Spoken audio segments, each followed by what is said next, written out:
திண்டுக்கல் தொகுதியில் போட்டியிடும் Marxist communist வேட்பாளரை ஆதரித்து அமைச்சர் ஐ பெரியசாமி வீதி வீதியாக சென்று வாக்கு சேகரித்ததுடன் அங்கிருக்கும் கடையில் டீ குடித்தபடி வேட்பாளருக்கு ஆதரவு திரட்டினார். விவரங்களை செய்தியாளர் சங்கரிடம் கேட்கலாம்.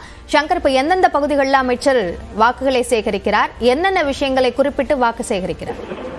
அபிநய தற்பொழுது பாத்தீங்கன்னா தமிழகத்தில் முதல் கட்டமாக பாராளுமன்ற தேர்தலானது வருகின்ற 19ஆம் தேதி நடைபெற உள்ள சூழ்நிலையில் தமிழகம் முழுவதும் பாராளுமன்ற தேர்தலுக்காக தங்களுடைய வேட்பாளர்களை ஆதரித்து வாக்குகள் சேகரிக்கக்கூடிய ஒரு பிரச்சாரத்தில் ஈடுபட்டு வருகின்றன. அந்தந்த தொகுதிகளில் உள்ள தன்னுடைய வாக்காளர்கள் தங்களுடைய வாக்குகளை அதிகரிக்க வேண்டும், அமோகமான வெற்றி பெற வேண்டும் என்ற பலகட்டமான தீவிரமான ஒரு பிரச்சாரங்களில் ஈடுபட்டு வருகின்ற சூழ்நிலையில் திண்டுக்கல்லில் பாராளுமன்ற தொகுதியின் ஆத்தூர் தொகுதி, அதாவது ஊரகம் மற்றும் உள்ளாட்சித்துறை அமைச்சர் ஐ பெரியசாமிக்கு சொந்த தொகுதியான ஆத்தூர் தொகுதியான பிள்ளையார்நத்தம், கலிங்கம்பட்டி, சின்னாலப்பட்டி உள்ளிட்ட பல கிராம பகுதிகளில் இன்று காலை 7 மணி முதல் தன்னுடன் சேர்ந்து கூட்டணியில் இருக்கக்கூடிய மார்க்சிஸ்ட் கம்யூனிஸ்ட் கட்சி வேட்பாளரான சச்சிதானந்தருக்கு தீவிர வாக்குகள் சேகரிக்கும் பணியில் ஈடுபட்டு இருக்கிறார்.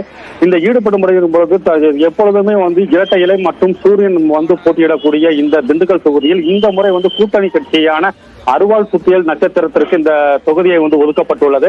அதற்கு எதிர்ப்புறமாக நிற்கக்கூடிய அதிமுக இரட்டை இலை சின்னத்தில் போட்டியிடும் பொழுது தங்களுடைய சின்னம் அடித்தட்டு மக்களிடம் போய் சென்று சேரடைய வேண்டும், அருவாள் சுத்தியல் நட்சத்திரத்தை அடித்தட்டு மக்களிடம் பிரபலியம் பண்ணி அதிகப்படியான வாக்குகள் சேகரிக்க வேண்டும் என்ற சூழ்நிலையில் இங்கு நிற்கக்கூடிய மார்க்சிஸ்ட் கம்யூனிஸ்ட் வேட்பாளர் சச்சிதானந்தத்தை ஆதரித்து ஐ பெரியசாமி அவர்கள் வீதி வீதியாக காலை முதல் சென்று வாக்குகள் சேகரித்து வருகிறார்.